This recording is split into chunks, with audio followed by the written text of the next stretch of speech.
Wa nafsin la tasba, punya perut tidak pernah kenyang, makan terus. Punya tubuh tidak pernah kenyang, makan terus. Jangan sampai. Nah, berarti Rasulullah itu mentargetkan hati itu khusyuk. Potensi hati manusia yang ditargetkan Nabi adalah khusyuk. Karena apa? Di dunia ini paling nikmat bukan uang, tapi khusyuk. Anda punya uang, gelisah. Kita makan sate ingat musuh, itu tidak nikmat. Tidak nikmat. Kalau kita khusyuk itu nikmat luar biasa. Hidup paling enak itu khusyuk. Dapat gaji khusyuk, gak ada gaji khusyuk. Punya rumah khusyuk, tidak punya rumah khusyuk. Assalamualaikum warahmatullahi wabarakatuh. Bismillahirrahmanirrahim. Ar-Rahman 'allamal Qur'an, khalaqal insana 'allamahul bayan, 'allamal insana ma lam ya'lam, 'allamal bayan, 'allamal insana ma lam ya'lam, wa 'allamaka ma lam takun ta'lam. Nusalli wa nusallimu ala Sayyidina Muhammadin Sayyidil Anam wa ala alihi wa ashabihil kiram, amma ba'd. Yang saya hormati saudara kami Bapak Bejo, Rektor Universitas Sultan Agung, para wakil rektor, para dekan, dan hadirin offline maupun online. Alhamdulillah, kami ingin menyampaikan tentang pandangan seorang ilmuwan Islam, Dr. Ahmad Syauqi Ibrahim, tentang esensi terpenting dalam zat manusia yang disebut dengan az-zatul insaniyah. Yang paling terpenting dalam diri manusia diantaranya adalah nafas. Nafas itu bisa diartikan zat manusia, diri manusia, jiwa manusia. Dalam Al-Quran 399 kali kata nafas dalam Al-Quran tentang diri manusia. Ternyata dari kata nafas yang 399 kali, Al-Quran bicara di surat Al-Baqarah ayat 44, Ata'muruna an-nasa bil birri wa tansawna anfusakum. Wahai manusia, apakah kalian memerintahkan kebaikan kepada orang lain dan melupakan dirimu sendiri? Nah, berarti manusia itu punya kelemahan, lupa diri sendiri. Wa tansawna anfusakum. Itu bicara tentang manusia lupa dirinya sendiri. Maaf ini ya, di sebuah kitab namanya kitab Rikhab fi Tafsir Ar-Rakhib, karya orang Syria, itu ditemukan ada orang mengajar di Masjid Umayyah, ulama besar mengajar di Masjid Umayyah, maaf ini, mengajar ulama, tapi kalau buang hajat toiletnya dibuka. Kalau buang hajat Ini ulama buang hajat dalam toilet, pintunya dibuka dan dilihat orang umum. Tapi dia mengajar di Masjid Umawi berpuluh-puluh tahun. Ternyata ini agen Yahudi menyamar sebagai ulama. Pernah itu terjadi. Jadi lupa dengan dirinya. Kemudian ada satu buku ensiklopedi tokoh-tokoh kikir di dunia. Namanya kitabnya Al-Bukhala, karya sastrawan Islam Al-Jahid. Al-Bukhala itu kumpulan tokoh-tokoh kikir. Ahli hadis yang kikir siapa? Ahli tafsir yang kikir siapa? Kemudian ahli tasas fikih yang kikir siapa? Tapi baiknya jangan dibaca itu. Nanti kita tahu kekurangan para ulama. Kualat nanti itu. Bisa kualat itu ya. Itu karya Al-Jahid namanya. Namanya Al-Bukhala. Jadi lupa dengan dirinya sendiri. Kemudian tentang nafas yang dalam arti potensi buruknya. Inna nafsa la'ammaratun bisu'. Itu nafas memerintahkan keburukan. Surat Yusuf ayat 53. Surat Yusuf ayat 53. Kemudian Al-Quran bicara lagi wa nahan nafsa anil hawa, menahan nafsu dari keinginannya. Nah ini nafas yang berpotensi baik, yaitu manusia mengendalikan hawa nafsunya. Dalam Al-Quran surat An-Nazi'at ayat 40 itu bicara tentang positif nafsu manusia. Wa nahan nafsa anil hawa, manusia bisa mengendalikan hawa nafsunya. An-Nazi'at ayat 40. Ini esensi terpenting dalam diri manusia. Yang kedua, yang terpenting dalam diri manusia adalah akal. Akal itu yang kedua. Ini disepakati oleh para pakar Islam. Yang kedua adalah akal.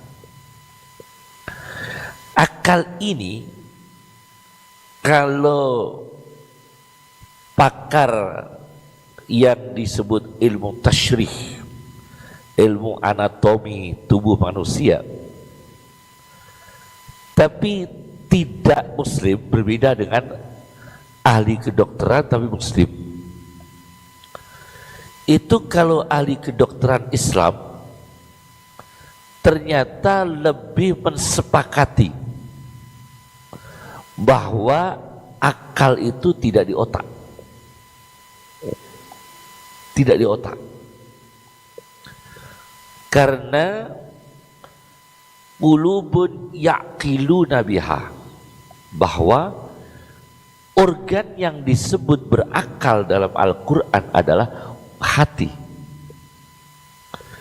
Di sini Dr. Syauqi Ibrahim dalam karyanya Al-Ijazul Ilmi fil Hadisin Nabawi mengatakan bahwa akal ini sangat berhubungan dengan hati.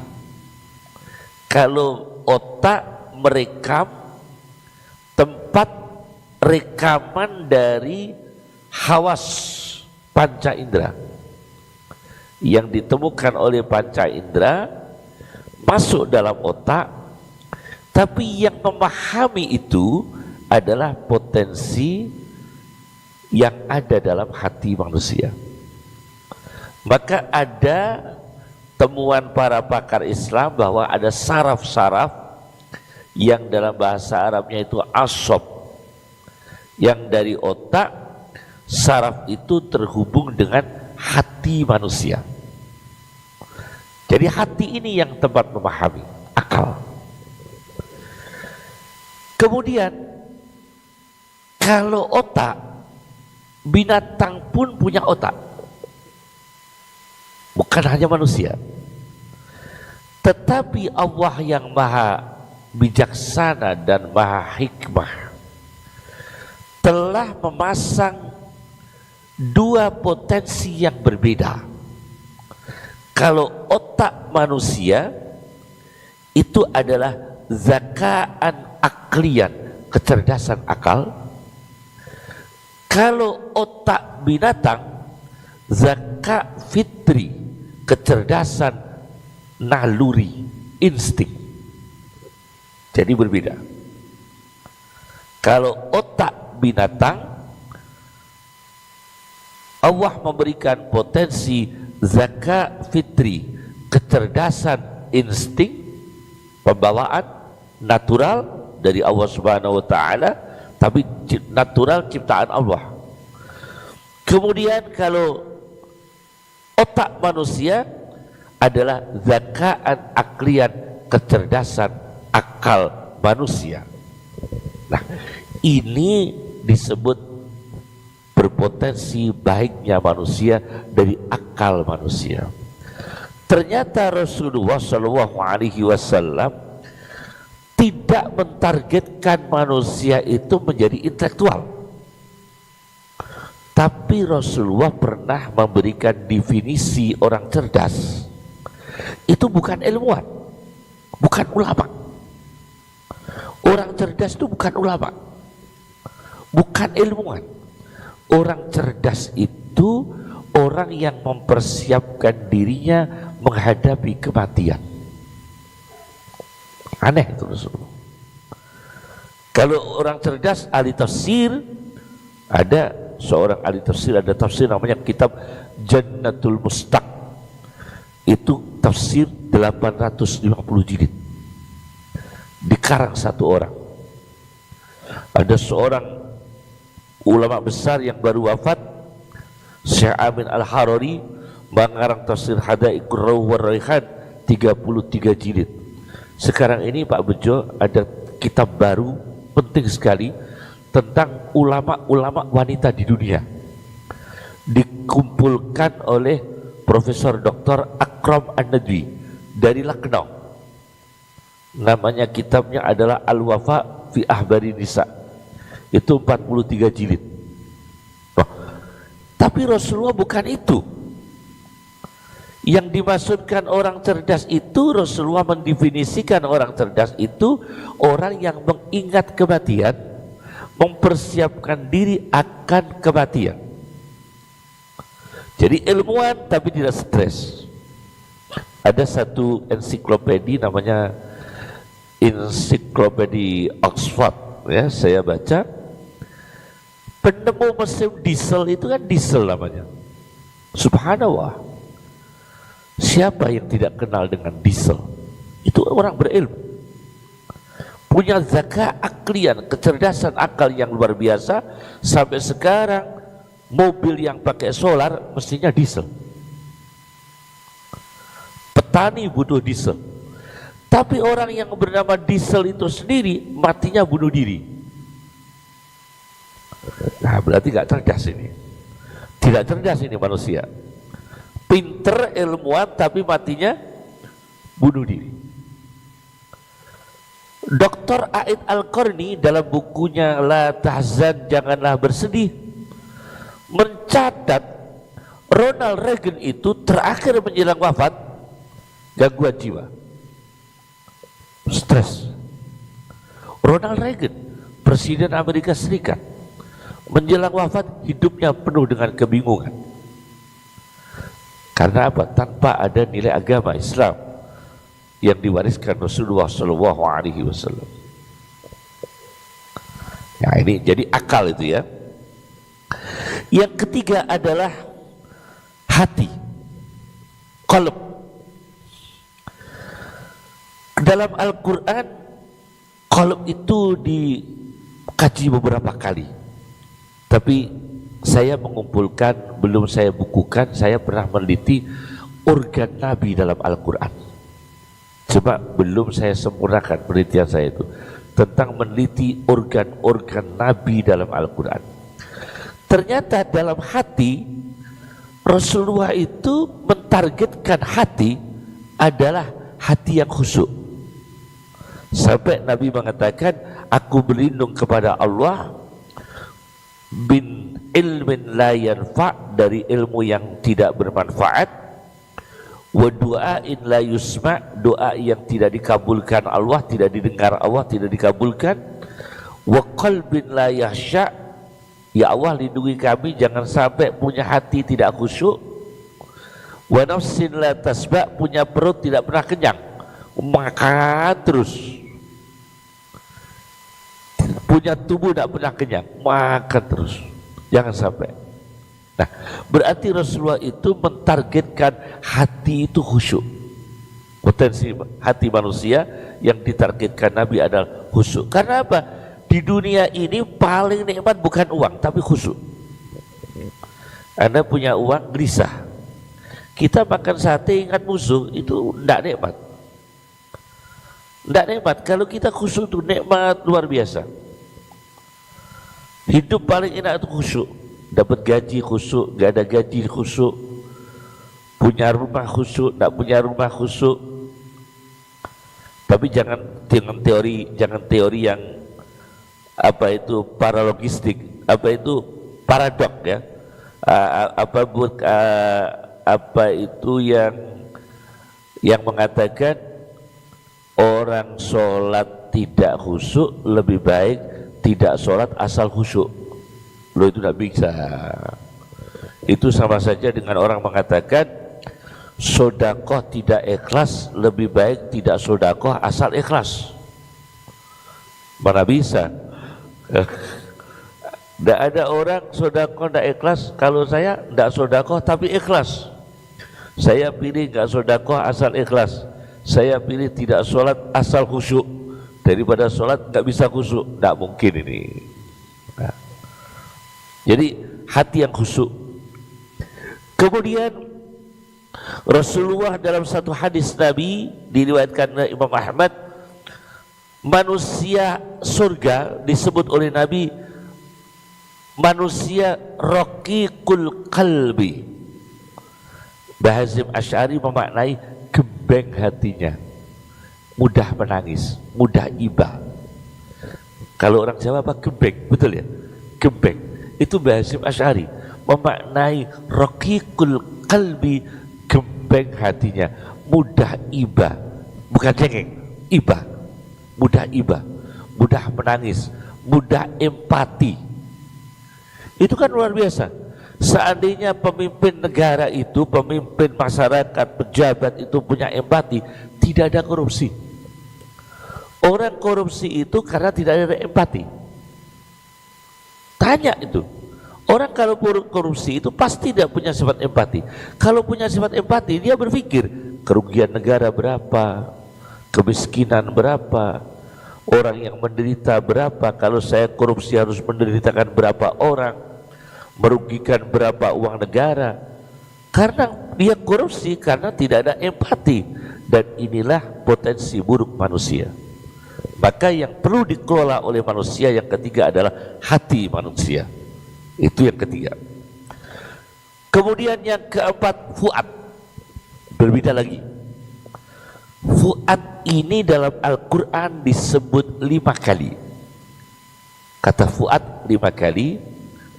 Kalau kata afidah dalam bentuk jamak 11 kali. Fuad 5 kali, afidah 11 kali. Ternyata fuad itu para dokter Islam mendefinisikan fuad. Saya baca ini. Ini definisinya para dokter Islam mengatakan majmu' malakatil qal akli, kesatuan daya fikir. Fuad adalah kesatuan daya fikir, wal idrak, dan daya persepsi untuk mempersepsikan suatu perkara, menyerap. Jadi kesatuan daya fikir dan persepsi, wa zikriyatil ahdas, dan memori-memori kejadian, wa tajarib as-sabiqah, dan pengalaman-pengalaman hidup yang lalu.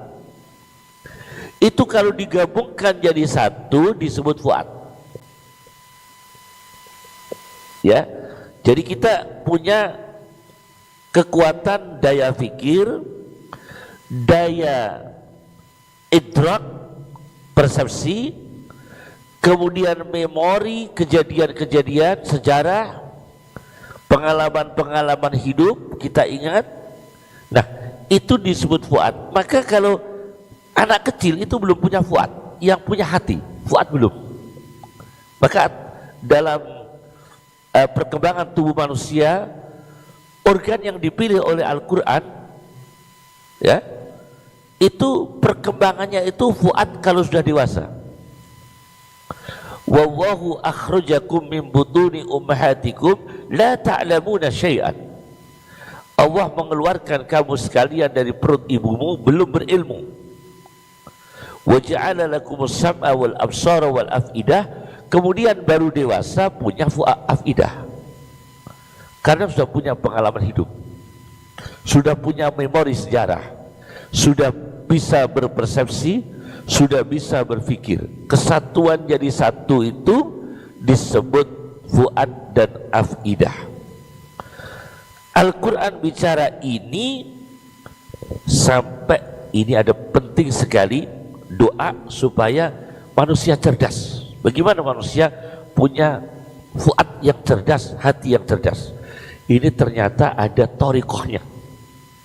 Sebetulnya ini mahasiswa baru, dosen mengundang ulama yang khusyuk ya, untuk ini satu persatu ini. Jadi begini ceritanya. Sayyidina Ali itu manusia tercerdas di dunia selain Rasulullah SAW. Saya pernah membaca kitab Sayyidina Ali, pidato Sayyidina Ali. Saya punya pidato Sayyidina Ali itu 6 halaman, panjang sekali, spontan tanpa ada huruf alif. Sayyidina Ali diminta pidato spontan, Ali Anda pidato tapi tidak ada huruf alifnya. Itu spontan sampai 6 halaman. Coba kalau kita bisa enggak itu? Pidato tinggalkan huruf A, bisa enggak kita? Baru assalamualaikum A-nya sudah berapa itu? Itu Sayyidina Ali bisa pidato 6 halaman tidak ada huruf alifnya sama sekali. Itu sangat cerdasnya. Ternyata ada thariqahnya, kecerdasan fuadnya Sayyidina Ali itu. Kenapa Sayyidina Ali punya fuad yang sekuat itu? Ternyata ditemukan dalam kitab Ahmad bin Hanbal. Ini pelajaran seperti ini biasanya yang pelajari orang-orang orientalis, karena diambil kemanfaatannya itu.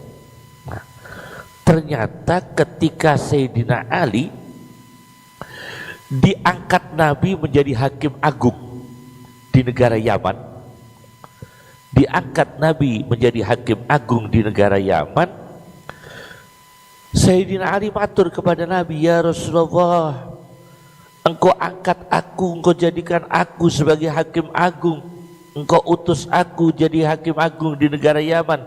Saya masih muda dan tidak punya ilmu pengadilan. Loh, ini anehnya. Jadi ketika dikirim itu tidak punya ilmu tentang peradilan, tapi diangkat Nabi menjadi hakim agung di suatu negara. Padahal tidak dididik Nabi secara spesifik jurusan ilmu hukum, tidak. Wa ana hadasus sinni, saya masih muda. La ilma li bil qada, saya tidak punya ilmu pengetahuan tentang pengadilan. Kok bisa diangkat menjadi hakim agung? Ternyata ini ada spiritualnya, ada thariqahnya. Lalu Rasulullah meletakkan tangannya ke dada Sayyidina Ali. Ke dada Sayyidina Ali diletakkan. Ini transfer ilmu ini. Ini kita cari orang seperti ini sulit Pak. Karena yang transfer jangan-jangan agak berilmu sendiri. Ini kita carinya itu Masya Allah.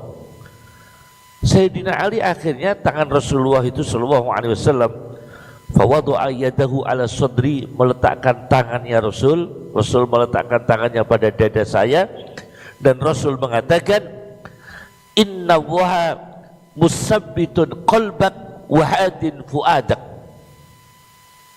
Ini thariqahnya. Inna waha musabbitun qalbak.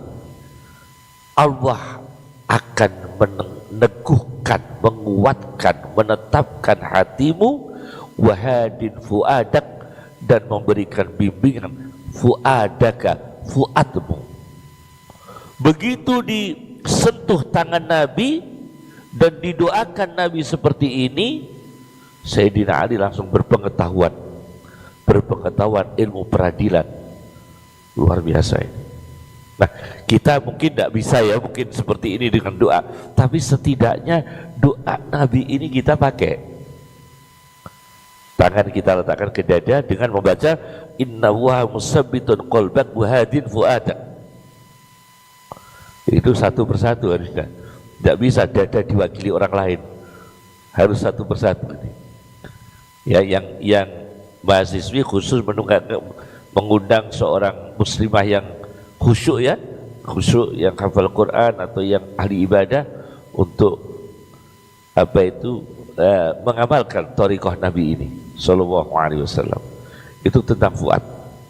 Kemudian yang kelima adalah ruh. Kelima adalah ruh. Ruh dalam Al-Quran sebanyak 21 kali. Ini inti manusia. Ruh dalam Al-Quran sebanyak 21 kali. Dari 21 kali ini, ruh itu macam-macam artinya. Ada yang berarti Al-Quran, ada yang berarti ruh itu ruh jiwa, ada yang berarti malaikat Jibril, Ar-Ruhul Amin, itu malaikat Jibril. Ruh yang bisa dipercaya itu malaikat Jibril. Banyak artinya. Nah, intinya ruh itu kita tidak mendefinisikan ruh, karena polemik definisi ruh tidak ada ujungnya. Sampai Ibnu Qayyim Al-Jauziyah itu mengarang kitab berjudul Ar-Ruh. Kemudian ada lagi kitab namanya Khadil Arwah ila Biladil Afrah. Kemudian saya baca lagi karya Tontowi Jauhari, seorang filosof Mesir, mengarang kitab Al-Arwah, sampai ditemukan suatu apotek, Pak Bejo. Apotek itu tidak ada orangnya tapi bisa melayani obat. Yang ngeracik arwah semua. Itu temuannya Syekh Tontowi Jauhari. Ada apotek, orang beli obat dilayani, orangnya nggak ada. Jadi minta obat itu ya mungkin jin atau katanya arwah itu. Namanya kitabnya Al-Arwah. Saya pernah baca, mempelajari kitab Al-Arwah karya Tontowi Jauhari. Itu ada apotek, kalau sekarang dikatakan angker ya, karena tidak ada orangnya bisa melayani obat. Wah, berarti apa itu? Jin atau genderuwo itu ya. Kalau saya kecil saya Pak, saya pernah dikenalkan sama orang kecil saya, itu orang kerjanya menjahit, tapi orang-orang sekitar ngasih tahu ke saya istrinya itu genderuwo. Itu ya entah iya atau enggak, istrinya itu jin. Memang dalam fikih Islam dibahas perkawinan manusia dan jin itu tidak dilegalkan dalam Islam. Perkawinan manusia dengan jin tidak disahkan dalam Islam. Tapi ada penjahit yang pernah disampaikan ke saya, istrinya itu jin. Kalau jahit itu bagus sekali dan cepat. Nah, itu bertenaga jin mungkin. Ini manusia bertenaga jin. Jadi ruh. Ternyata saya baca lagi dalam tafsir Tontowi Jauhari Al-Jawahir, itu ada foto arwah di London. Jadi ada fotografer ya, mengfoto dengan alat teknologi saat itu, ternyata ada arwah yang tampak. Dan itu diabadikan dalam tafsir Al-Jawahir Tontowi Jauhari. Nah, ruh manusia ini yang terpenting adalah meniru ruh Al-Amin, Ar-Ruhul Amin, ruh dalam arti malaikat Jibril yang bisa dipercaya. Kemudian ruh Isa, Nabi Isa diberikan gelar ruh, yaitu waruhum minhu, ruh yang dimuliakan oleh Allah Subhanahu wa taala. Nah, ini supaya kita punya arwah, punya ruh yang bersih, ya. Itu yang kelima. Nah, 5 inilah disebut az-zatul insaniyah, zat manusia, inti zat manusia menurut pandangan dokter-dokter Islam. Nah, kemudian setelah kita bicarakan tentang inti zat manusia, manusia itu sendiri bagaimana? Nanti akan saya bagi menjadi satu tentang insan, yang kedua tentang bashar. Nah, karena manusia. Pertama, insan. Insan dalam Al-Quran sebanyak 65 kali. Kata insan dalam Al-Quran. Sedangkan insun 19 kali. Jadi insan 65, insun 19, unas itu dalam Al-Quran ada sebanyak 5 kali. Unes tidak ada dalam Al-Quran, adanya di Semarang. Unes dalam Al-Quran tidak ditemukan, adanya di Semarang. Unes, ya. Kalau unes itu tidak ditemukan, adanya unas. Unas dalam Al-Quran 5 kali. Sedangkan anasia itu 1 kali dalam Al-Quran. Ternyata saya bagi potensi-potensi baik tentang insan. Al-Quran bicara tentang kebaikan insan. Di surat Ar-Rahman ayat 34, khalaqal insana 'allamahul bayan. Allah menciptakan manusia dan mengajarkan bayan kepada manusia. Istilah bayan, Pak Bejo, itu populer sekarang. Itu bayan itu istilah jamaah tabligh. Kalau kita mau itu hasanah, kalau orang Jawa ngudar sabdo. Orang Jawa apa? Ngudar sabdo. Kalau kiai sepuh-sepuh dulu belum ada istilah pidato mau itu hasanah, nasihat yang akan diberikan oleh Mbah Yai. Itu zaman Belanda, zaman Jepang. Belum ada istilah protokol mengucapkan mau itu hasanah disampaikan kiai, belum. Pakainya nasihat yang akan diberikan oleh kiai ini. Kemudian berkembang di kalangan pesantren, mau itu hasanah disampaikan oleh ulama ini. Kalau dalam kalangan orang Arab adalah taujihat. Kalangan kampus biasanya bukan istilah mau itu hasanah, bukan, ini bahasa komunikasinya, tidak pakai istilah nasihat, tapi taujihat. Itu lebih akademis Islam. Taujihat, maka dulu ada penceramah kampus seperti Said Hawa, itu kan terkenal sebagai khutbah jami'at, ya, penceramah kampus. Kemudian Aid Al-Qurni juga penceramah kampus. Kemudian ya, taujihat. Kemudian kalau zaman di lingkungan jamaah tabligh itu bayan. Bayan itu menjelaskan. Al-Quran mengatakan khalaqal insana 'allamahul bayan. Jadi manusia bisa berbicara dengan jelas, itu adalah suatu kelebihan.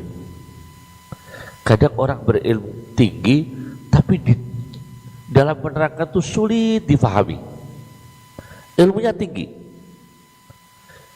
Pernah di suatu era abad tertentu ulama itu mengarang kitab bukan mengarang untuk memudahkan, berlomba mengarang kitab sesulit-sulitnya. Ada itu. Saya waktu ngaji ke ayah saya, ini Cung, ayah saya panggil saya Cung, ini eranya ulama mengarang kitab sesulit-sulitnya. Jadi mengarang kitab itu bangga kalau redaksinya sulit. Itu ada itu. Era tahun berapa itu ya? Satu waktu berapa tahun itu berjalan, ulama mengarang kitab sesulit-sulitnya. Ini perlu sekali, karena orang berilmu seperti kita ini, orang yang buku ya, textbook, intelektual ilmu, itu dengan bahasa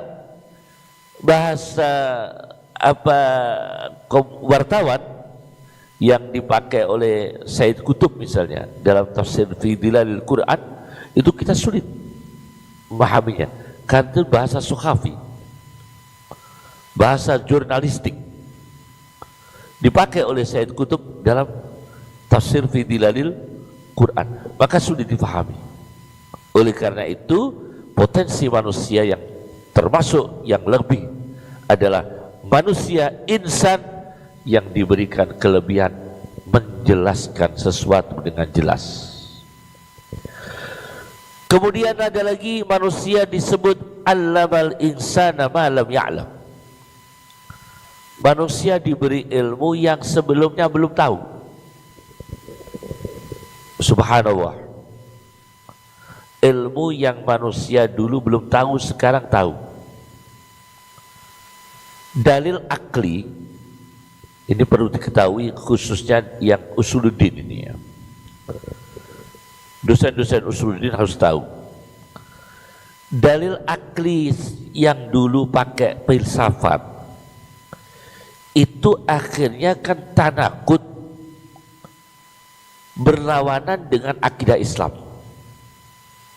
Teologi filsafat, teologi yang jalur filsafat akhirnya kan berlawanan dengan akidah Islam secara garis besar.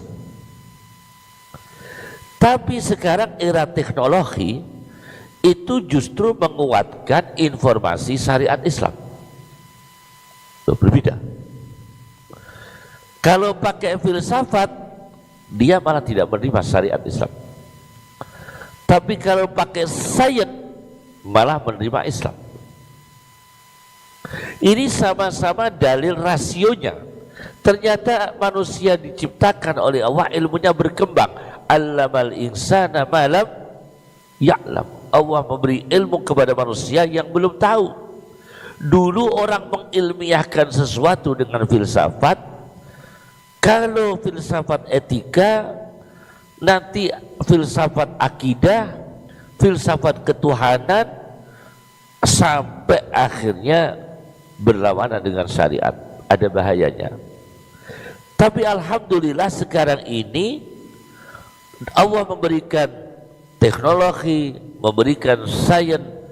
Saya pelajari ternyata sains dan teknologi ini adalah bagian dari dalil akli, bagian dari dalil akli mendukung informasi syariat. Itu banyak sekali. Nyuwun sewu ini kita buka sekali. Pak Karno ini, Pak Karno, semoga Allah berikan maghfirah ya kepada orang yang sudah meninggal. Tokoh-tokoh kita siapapun kita doakan diampuni oleh Allah Subhanahu wa taala ya. Pak Karno dulu itu pernah mengatakan kalau membersihkan najis anjing tidak perlu pakai debu, tapi pakai sabun. Ini Pak Karno itu. Akhirnya diprotes oleh Nahdlatul Ulama waktu itu.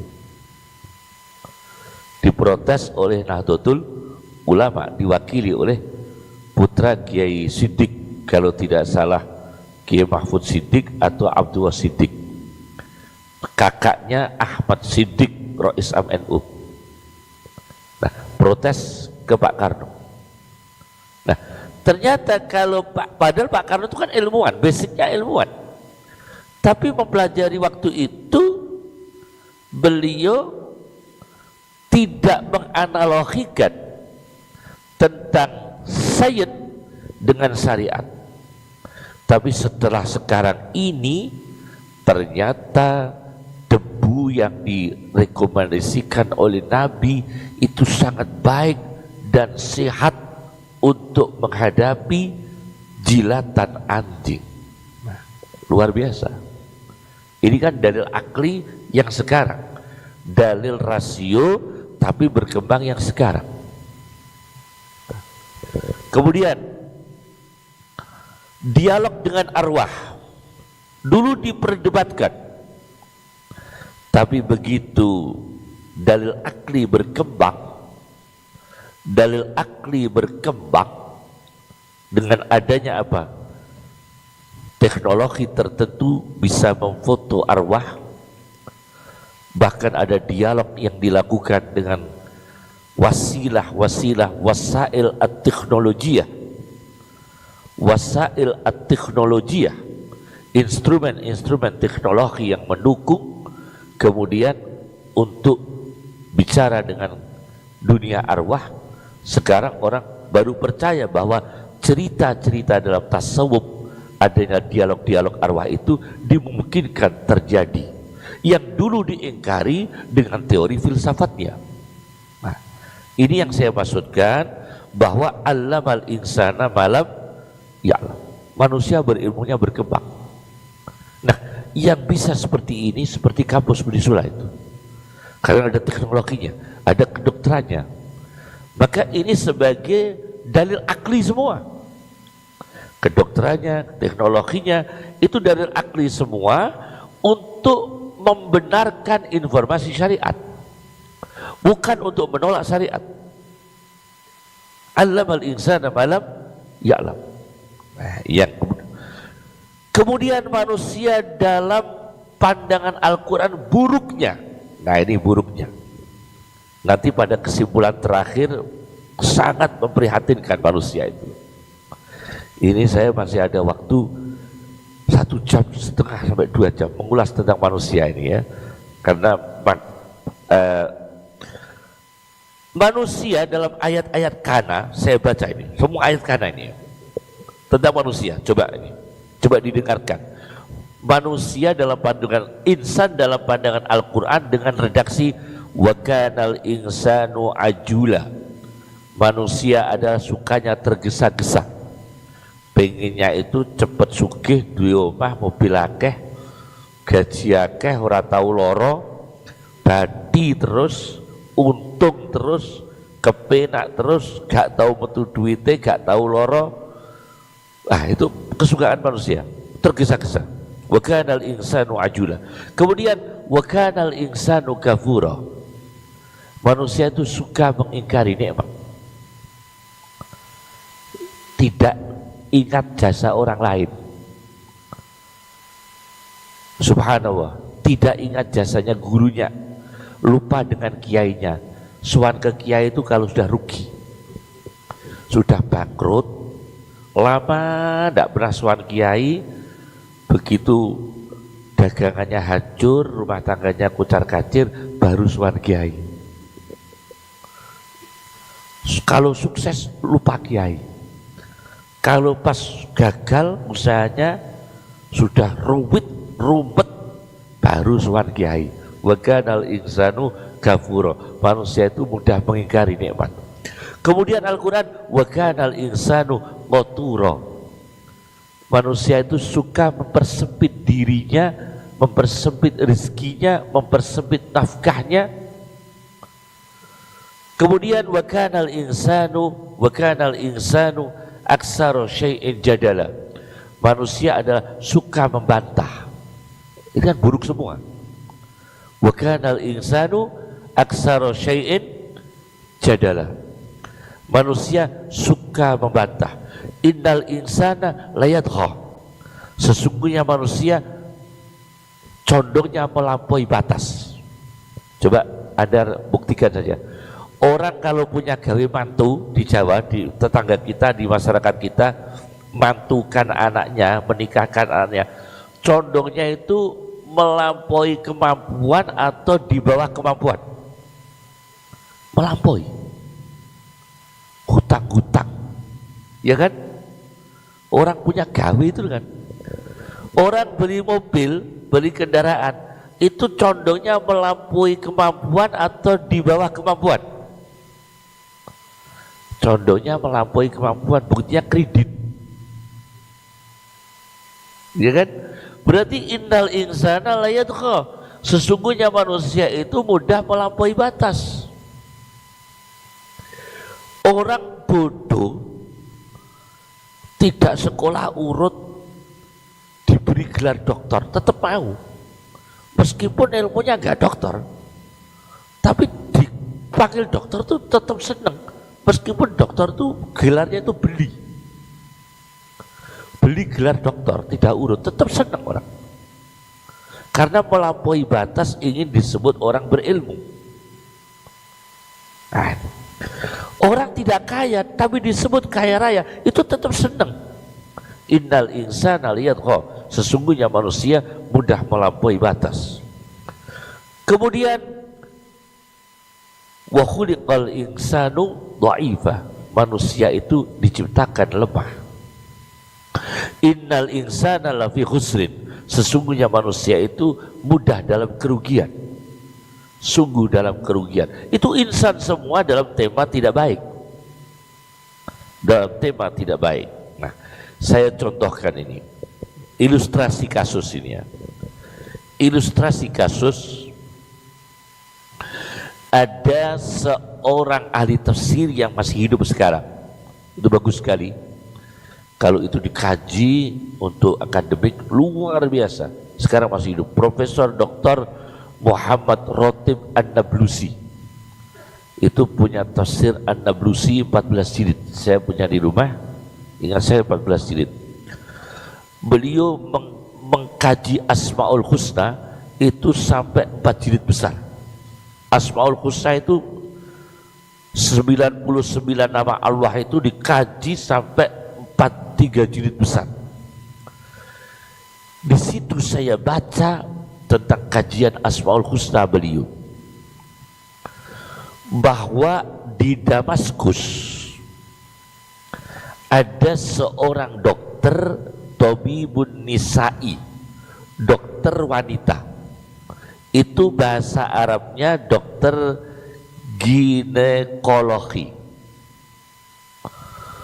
Ginekologi, ilmu kedokteran khusus penyakit-penyakit sistem reproduksi wanita.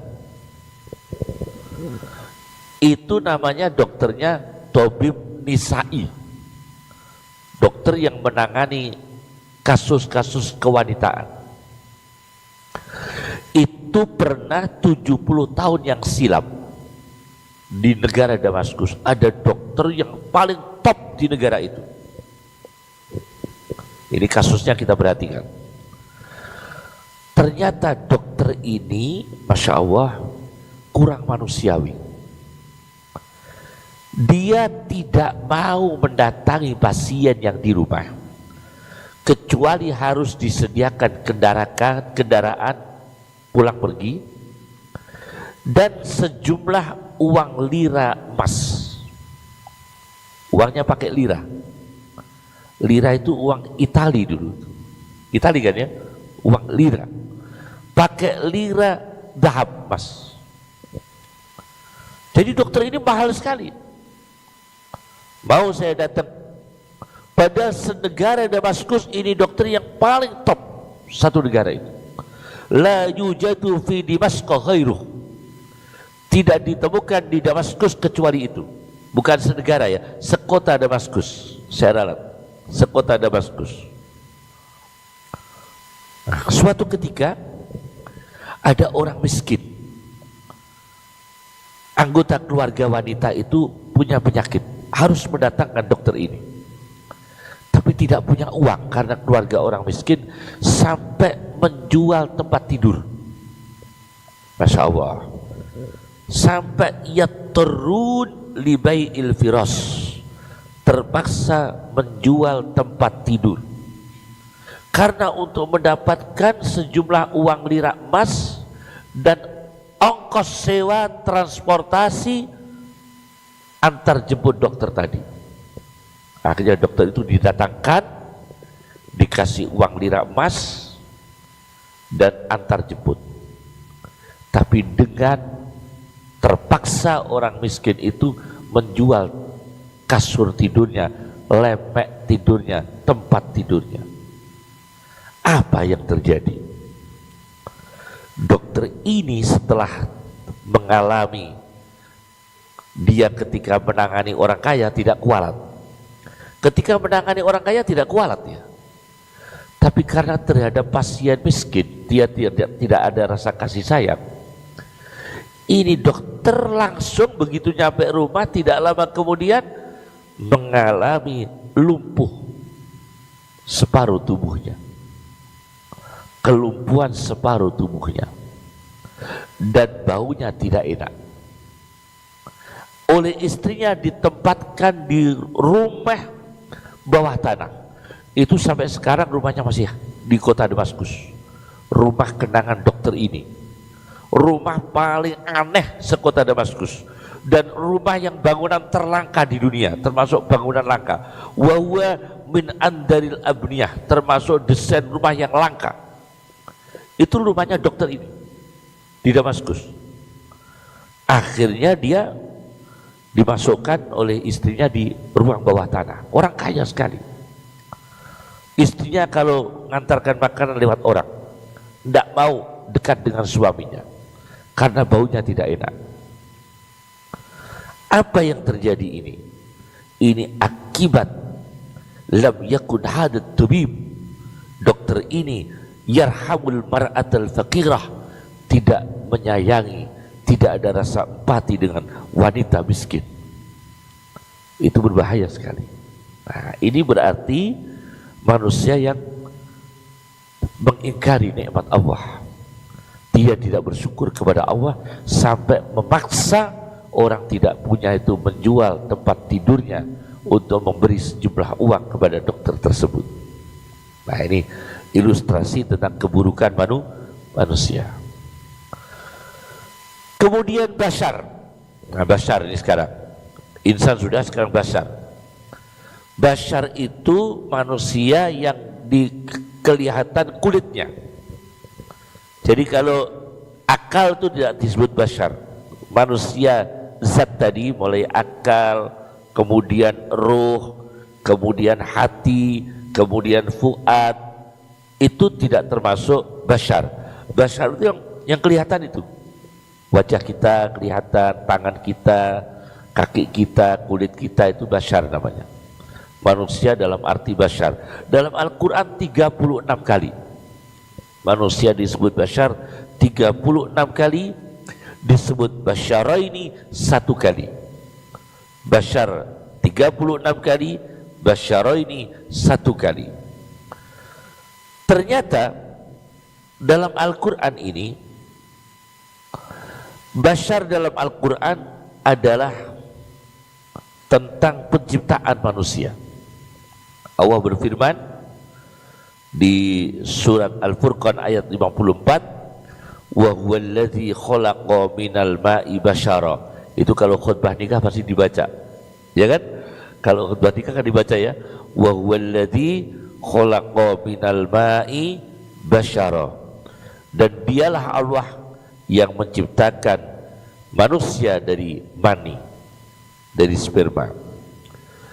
Kemudian tentang bashar itu yang diingatkan adalah tauhid. Di surat Al-Kahfi ayat 110, tema bashar mengingatkan tauhid. Qul innama ana basyarum mislukum yuha ilayya annama ilahukum ilahun wahid. Ini bashar mengingatkan tauhid. Qul innama ana basyarum mislukum.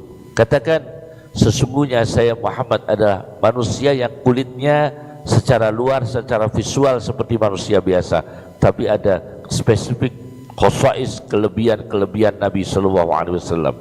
Yuha ilayya, aku diberi wahyu oleh Allah, annama ilahukum ilahu wahid, sesungguhnya Tuhan kamu sekalian adalah satu Tuhan, yakni Allah Subhanahu wa Ta'ala. Ini berarti bashar dalam tema baik. Dalam Al-Quran bashar dalam tema baik, ada dalam tema baik, yaitu tauhid kepada Allah. Kemudian manusia disebut normal, itu disebut basyaron sawiyah. Manusia disebut manusia normal secara fisik, itu tidak disebut insan sawiyah. Meskipun dalam ayat lain, laqad khalaqnal insana fi ahsani taqwim, Tapi ketika membicarakan bashar sawiyah, bukan insanan sawiyah, tapi basyaron sawiyah, yaitu manusia yang normal. Berarti disebut normal itu karena kulitnya, fisiknya itu sempurna, tidak ada kelainan. Nah, itu disebut basyaron sawiyah, manusia yang sempurna secara fisik, tidak ada kelainan, disebut basyaron sawiyah. Nah, bagaimana ini masalah ini? Begini, teori Jawa itu sangat benar. Orang Jawa itu sangat benar. Jangan disepelekan apa kata orang-orang tua kita. Kalau hamil, ojo mikir sing aneh-aneh. Itu penting sekali. Nek hamil, jangan mikir yang enggak, ojo eling musuh, ojo delok kecelakaan. Iya kan? Ada kecelakaan tuh kalau orang tua kita, orang hamil, jangan lihat.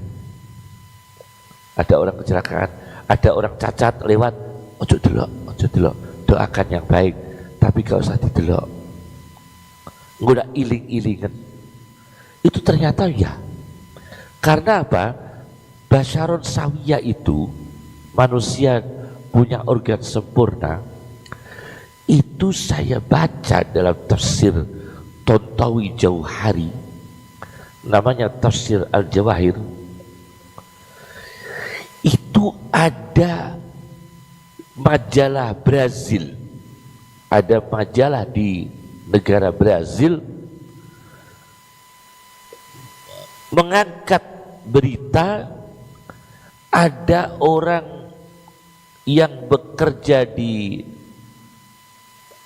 minyak, perminyakan, yaitu di Meksiko. Orang kerja di industri minyak di Meksiko.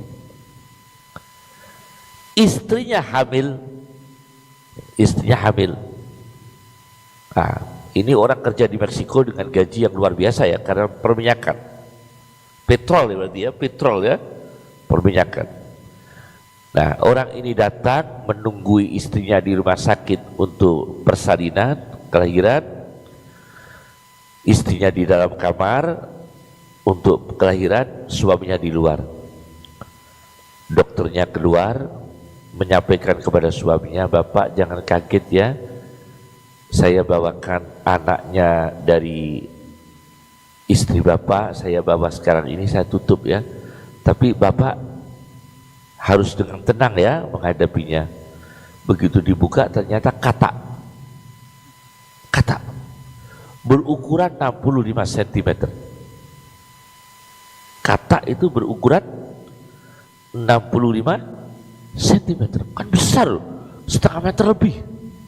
Itu kata apa itu? Jarang kan kita menemukan kata ukuran 65 cm. Suaminya bertanya kepada dokter, "Ini siapa Bu? Ini siapa ini Pak Dokter ini? Ini anakmu, lahir dari perut istri Bapak." Duh, anak saya berupa kata. Iya. Ternyata ini suatu kejadian langka kan, manusia melahirkan apa, seekor kata. Itu kan langka sekali. Teorinya gimana itu? Teori reproduksinya gimana itu? Tapi itulah keajaiban ciptaan Allah. Tapi itulah takdir Allah. Logika manusia tidak bisa menjangkaunya, ilmuwan tidak bisa menjangkaunya. Ternyata orang Jawa itu luar biasa. Orang Indonesia khusus ada ojo mikir sing aneh-aneh, itu ternyata benar. Ternyata akhirnya didatangkan para pakar saraf. Pakar saraf didatangkan, dokter-dokter ahli saraf di bank. Kemudian wanita ini dipanggil, dihadapkan dokter-dokter saraf untuk dipelajari kok bisa wanita ini melahirkan seekor kata.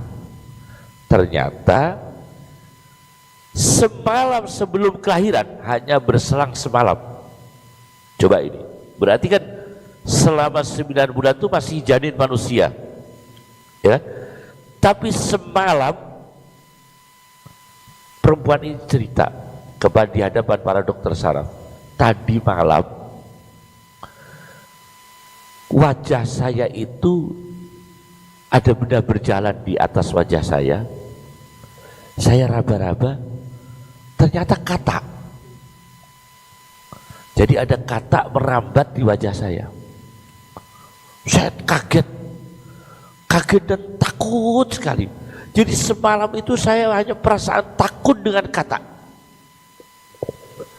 Memori saya hanya berpikir katak. Sudah lupa dengan bayi saya. Hanya semalam. Semalam itu saya hanya mikir katak. Tidak mikir yang lain. Begitu paginya persalinan kelahiran, lahir katak. Ini bukti. Kemudian ditambah dengan teorinya Ali Al-Khawas. Ali Al-Khawas itu mengatakan bahwa kenapa Nabi Yahya tidak mau kawin, tidak nikah. Seorang nabi yang salih tapi tidak nikah. Karena ibunya Nabi, ayahnya Nabi Yahya ini pengagum Maryam. Teorinya begitu. Maryam kan tidak menikah. Ibu Nabi Isa alaihissalam kan tidak menikah. Ayahnya Nabi Yahya yaitu Nabi Zakaria itu pengagum Maryam. Tiap hari itu pokoknya memorinya Nabi Zakaria itu mengagumi siapa? Maryam sebagai seorang wali wanita yang luar biasa. Nah, karena pikirannya itu di banyak pengagum Maryam, maka anak yang lahir ini dari hasil reproduksi Nabi Yahya, Nabi Zakaria dengan istrinya, maka yang lahir adalah seorang anak yang punya kesamaan dengan sifat manusia yang dikagumi oleh Nabi Zakaria, yaitu Nabi Yahya, yaitu Siti Maryam. Nabi Zakaria pengagum Siti Maryam. Begitu lahir anaknya ada kesamaan. Sifatun yusbihu sifataha, sifatun tusbihu sifataha. Ada sifat yang ada kemiripan dengan Maryam. Karena apa? Karena hubungan Nabi Zakaria dengan istrinya sampai proses reproduksi sampai melahirkan Maryam, sampai melahirkan Nabi Yahya, Nabi Zakaria ini pengagum Maryam. Maka lahir ada kesamaan. Oleh karena itu dianjurkan para ulama kalau menggauli istri itu niatkan memori kita mengingat siapa. Kalau mengingatnya itu penyanyi, maka bayinya lahirnya itu ahli nyanyi. Iya. Kalau mengingat, sampai ada kitab menjelaskan kalau bisa sebelum menggauli istri mengingat membaca akhlaknya Imam Syafi'i. Iya. Sebelum menggauli istri, sebelum menjima istrinya, supaya kedua wanita ini membaca sirahnya orang-orang soleh, yaitu supaya mengagumi dalam otaknya itu memorinya adalah Imam Syafi'i, bukan erotiknya ya, tapi memori kesolihan itu yang dikagumi siapa figurnya? Imam Syafi'i, Imam Nawawi, Imam Ghazali, Syekh Abdul Qadir Al-Jilani, ulama-ulama besar, kehebatan Bahazim Asy'ari misalnya seperti itu. Nah, itu diingat-ingat, maka nanti bayi yang lahir akan ada kesamaan sifat dengan manusia yang dikagumi. Itu tentang manusia. Ini yang disebut basyaron sawiyah. Teorinya begitu. Basyaron sawiyah. Kemudian yang ketiga nas. Insan sudah, basyar sudah, kemudian nas. Dalam Al-Quran nas itu manusia-manusia disebut 241 kali. Banyak sekali ya. Ini kalau kita terangkan semua berapa tahun ini? Harus berapa tahun kita menyampaikan kuliah tentang nas saja, karena nas saja dalam Al-Quran adalah 241 kali. Ternyata ayat wa minan nas dan faminan nas, saya teliti, saya sendiri yang melakukan penelitian. Wa minan nas, dan di antara manusia, faminan nas, maka di antara manusia itu 12 kali dari 241 kata an-nas yang artinya manusia, 241 kali, 241 kali yang redaksinya wa minan nas, dan di antara manusia faminan nas, maka di antara manusia itu 12 kali. 12 kali itu yang baik cuma 2 kali, yang 10 buruk semua, tentang tema buruk manusia. Faminan nas wa minan nas sebanyak 12 kali, itu tema baiknya cuma berapa kali? 2 kali. Tema buruknya berapa? 10 kali. Di antaranya tentang orang hipokrit, orang munafik. Wa minan nasi may yaqulu amanna billahi wa bil yaumil akhir wa ma hum bimu'minin. Al-Baqarah ayat 8. Dan di antara manusia ada yang mengaku iman sebetulnya tidak beriman. Nah, buruk. Ini orang munafik. Kemudian pengikut politeisme, musyrik. Pengikut faham politeisme, yaitu orang musyrik. Wa minan nasi may yattakhidu min dunillahi andada. Al-Baqarah ayat 165. Ini menerangkan di antara manusia orang musyrik, buruk lagi. Al-Baqarah ayat berapa? 165. Kemudian di antara manusia yang menyembah pada Allah dengan keraguan-raguan.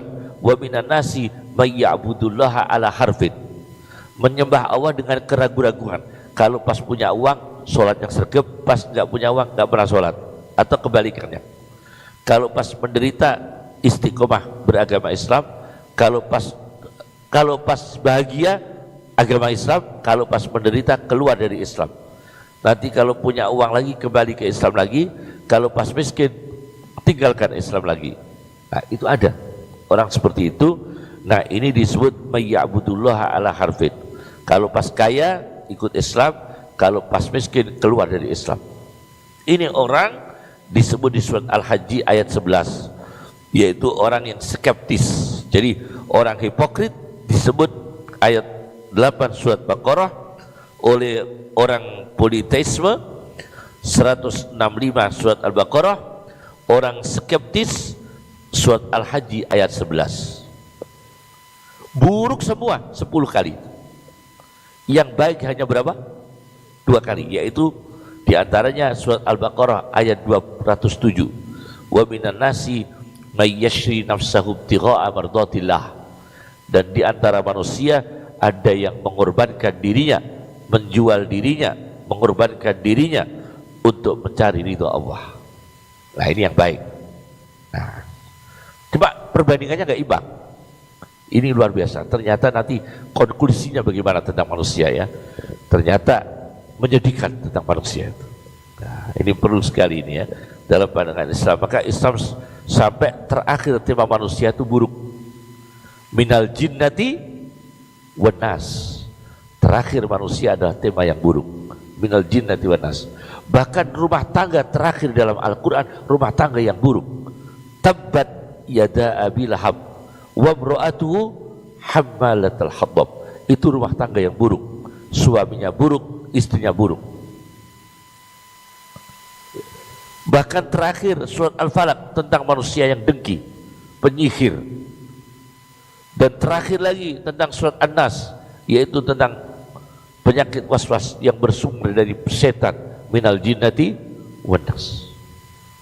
Luar biasa itu tentang manusia. Ternyata ada sudah tadi tentang An-Nas ya 241. Nah, ada kejadian ya di satu peristiwa, ya, satu peristiwa ini ya. Nah, di satu kejadian yang dijelaskan oleh Profesor Dr. Rotib An-Nablusi, sama dengan tadi, menceritakan ada orang kaya raya, pengusaha Pak Bejo. Putrinya itu dilamar insinyur, tapi ayahnya kaya raya, pendapatannya jauh di atas insinyur.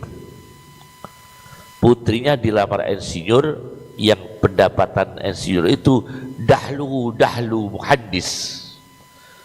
Income-nya, pendapatannya itu ya ukuran insinyur, tidak ukuran pengusaha. Akhirnya oleh ayahnya ditolak dengan sombong dan menghina insinyur itu. Subhanallah. Putrinya dilamar insinyur, sudah ditolak, insinyurnya dihina-hina karena bukan orang kaya. Tidak lama kemudian perusahaan itu bangkrut.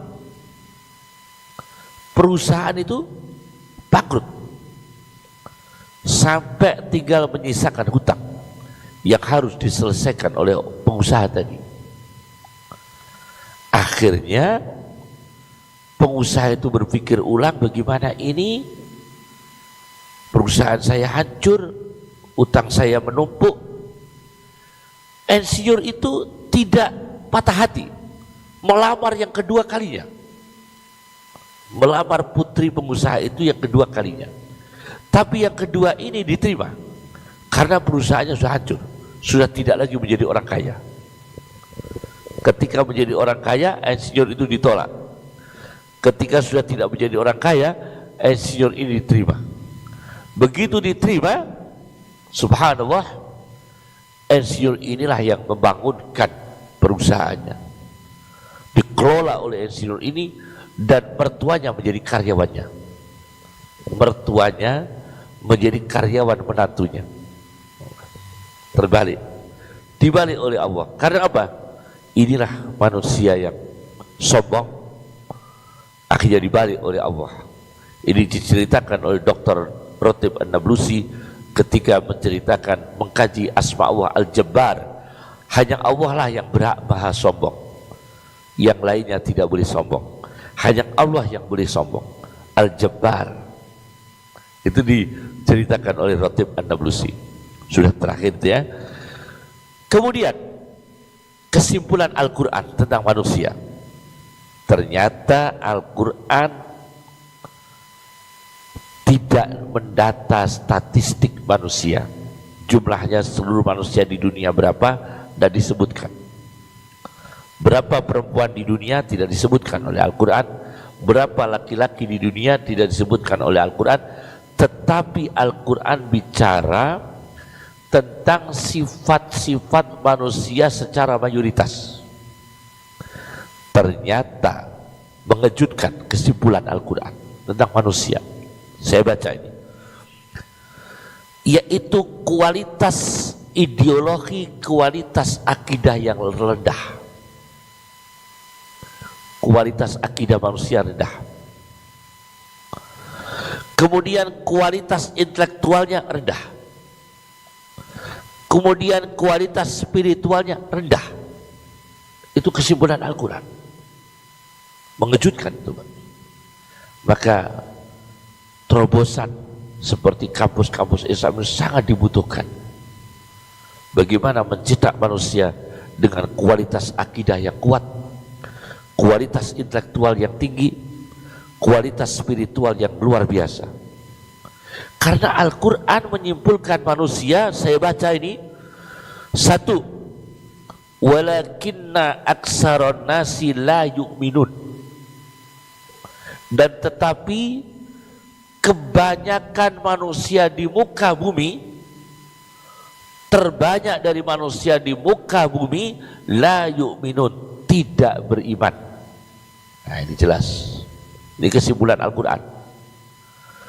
Jadi manusia mulai zaman Adam alaihissalam sampai kiamat, yang beriman tetap lebih sedikit.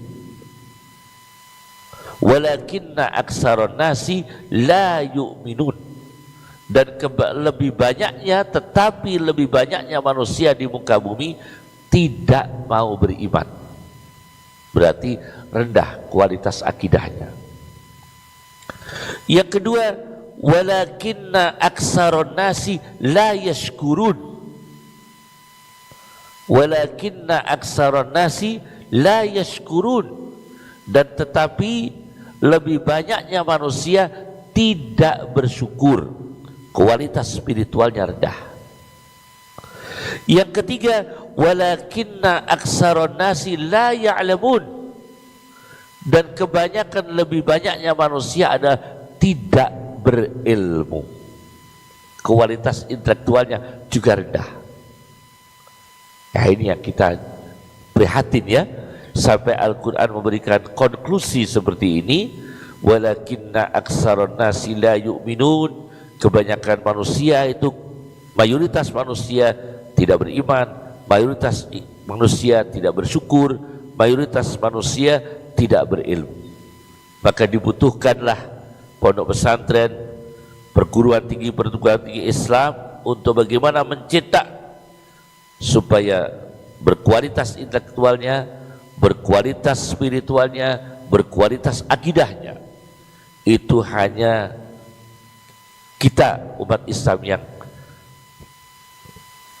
tolong membantu bekerja sama antara ulama dan ilmuwan dan pengusaha-pengusaha muslim, bagaimana melahirkan manusia-manusia yang paling tidak sesuai dengan harapan umat, menjadi manusia terbaik yang bermanfaat untuk umat, dengan keterbatasan tapi tidak sampai tidak berilmu, tidak beriman, tidak bersyukur. Jangan sampai. Ini kesimpulan Al-Quran. Maka ada satu kitab. Kitab ini adalah kitab apa ya? Saya dulu ngaji ke ayah saya, namanya kitabnya itu Al-Mustadraf fi kulli fannin mustadraf. Itu sastra untuk magister. Kalau di Al-Azhar magister itu S berapa itu? S2, sama dengan kita. Sama ya? Sama ya?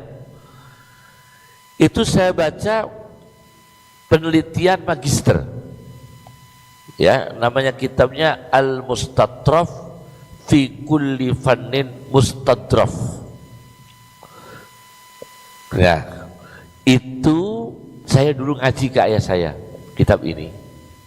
Ke ayah saya kalau pagi saya ngaji ke ayah saya bersama kitab-kitab yang lain ya, yaitu biasanya sastra Arab tuh saya ngaji jam 11 biasanya sastra Arab, mulai dari surat-surat raja-raja Islam ya, Al-Aghani. Saya dulu ngaji ke ayah saya juga, Al-Aghani itu kumpulan surat-surat penting tokoh-tokoh Islam. Kemudian nyanyian Al-Aghani, Abul Faraj Al-Asfahani. Kemudian Subul Asa, yaitu tentang surat-surat raja-raja, itu ada di situ. Al-Aghani itu lagu-lagu karya Abul Faraj Al-Asfahani. Nah, di situ di kitabnya Al-Mustadraf fi kulli fannin mustadraf diceritakan ada pedagang itu datang di kota Himso. Kota Himso itu masuk Syria. Di kota Himso. Kalau sekarang apa namanya Himso itu transitnya Hamas. Apa itu? Iya, Himso itu Hamas. Kota Hamas. Atau lainnya. Apa? Aleppo ya, Aleppo. Kalau tidak salah Aleppo, kota Himso itu. Nah, ini pedagang menjumpai masjid, adanya begini, dengarkan adanya ini ya. Yang ada di masjid itu, asyhadu an la ilaha illallah wa anna ahla Himsa yashhaduna anna Muhammadan Rasulullah. Wa anna ahla Himsa yashhaduna anna Muhammadan Rasulullah.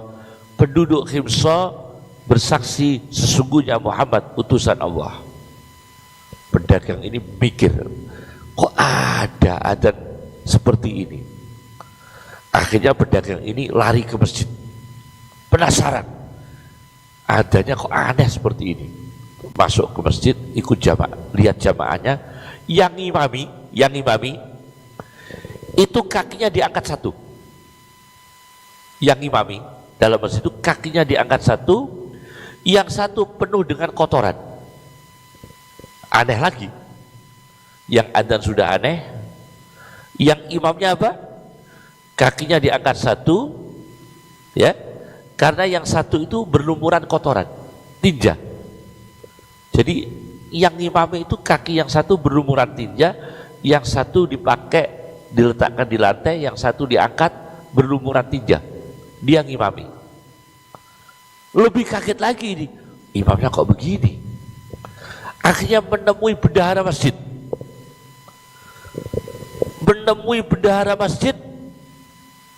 Ternyata di kantor masjid itu bendaharanya apa? Perutnya ada Qur'annya, jualan homer di masjid. Aneh lagi itu. Ini ada di kota mana? Aleppo.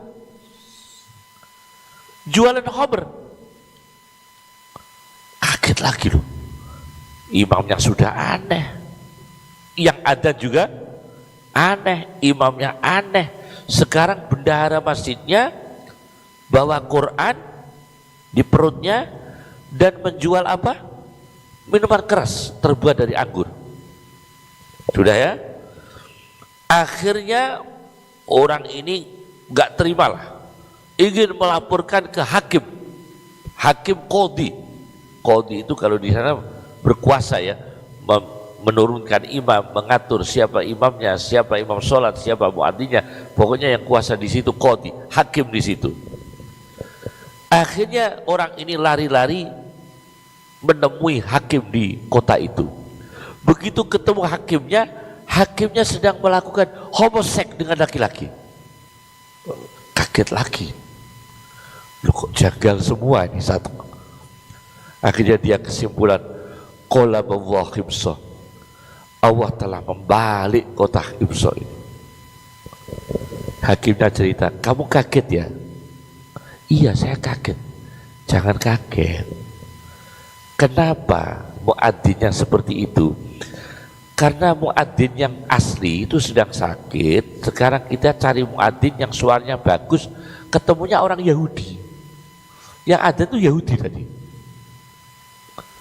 Yang ada tadi itu orang Yahudi, karena suaranya bagus kita sewa. Maka adanya tidak benar. Penduduk Himsa yasyaduna, dia nggak mau asyhadu anna Muhammad Rasulullah karena nanti dia sendiri kan. Kalau Allah dia mau. Kalau Muhammad, Yahudi kan tidak mau. Maka begitu nyampe kata Muhammad asyhadu anna Muhammad Rasulullah, dia ganti penduduk Himsa bersaksi Muhammad utusan Allah, jadi bukan dirinya. Nah ini, itu muadzinnya Yahudi. Nah ya, kemudian imamnya itu kok kotor kakinya. Iya, karena tadi itu adzan ngepres waktunya, sudah habis waktunya, imamnya tergesa-gesa, kakinya kena kotoran tinja, langsung masuk masjid. Lah bendaharanya masjid itu kok jualan minuman keras? Iya, karena masjid itu punya kebun anggur. Untuk merawat masjid, masjidnya memproduksi minuman keras. Loh, aneh lagi.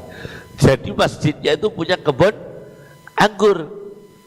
Hasilnya itu ekonomi masjidnya itu ditopang oleh anggur.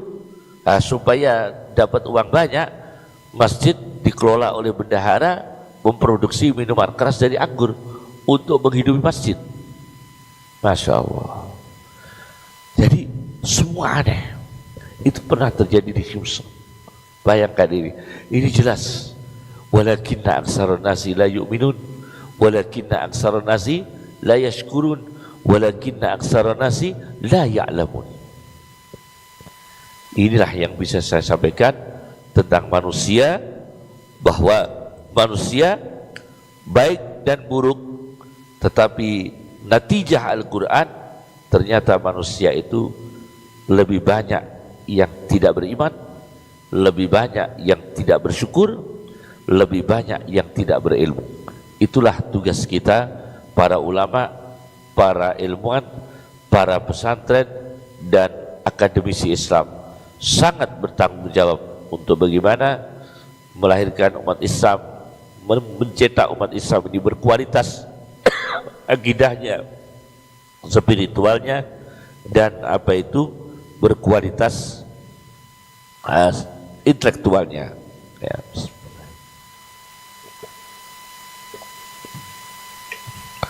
Terakhir dari kami adalah tentang pidato Sayyidina Ali yang terkenal dengan Nahjul Balaghah.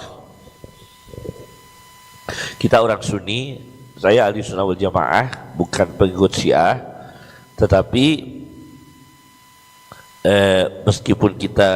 meskipun saya bukan pengikut Syiah, tapi Nahjul Balaghah ini ada beberapa yang kalau itu memang nasihat yang bagus, tetap kita ambil, ya, nasihat yang bagus, ya.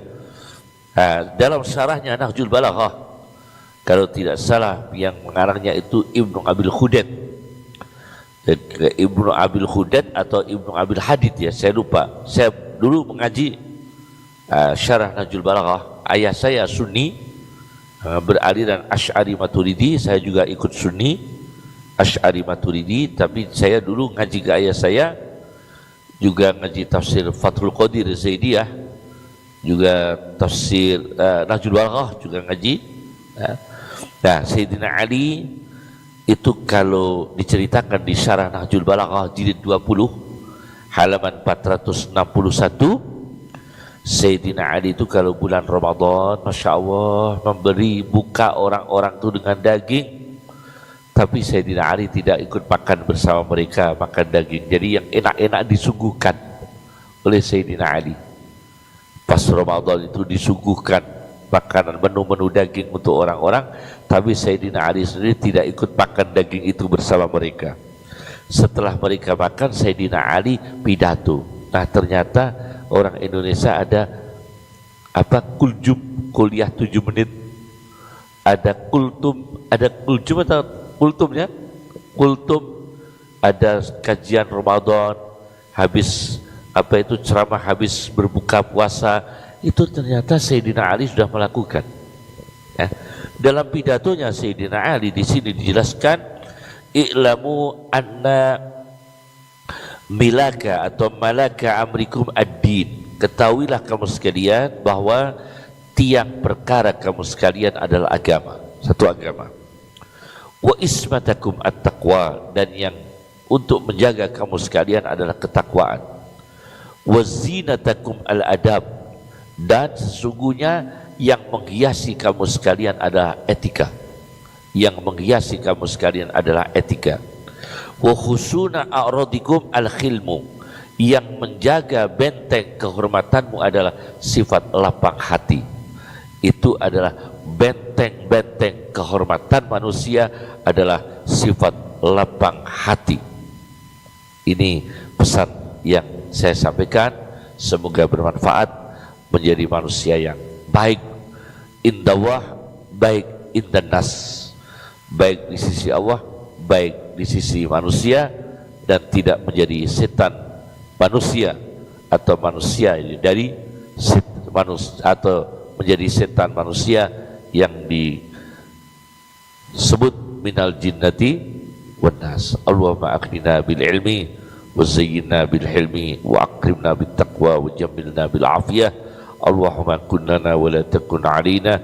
Allahumma biyadikal khair innaka ala kulli syai'in qadir. Subhanaka Allahumma bihamdika asyhadu an la ilaha illa anta nastaghfiruka wa natubu ilaik. Wa akhiru da'wana anil hamdulillahi rabbil alamin. Assalamualaikum warahmatullahi wabarakatuh.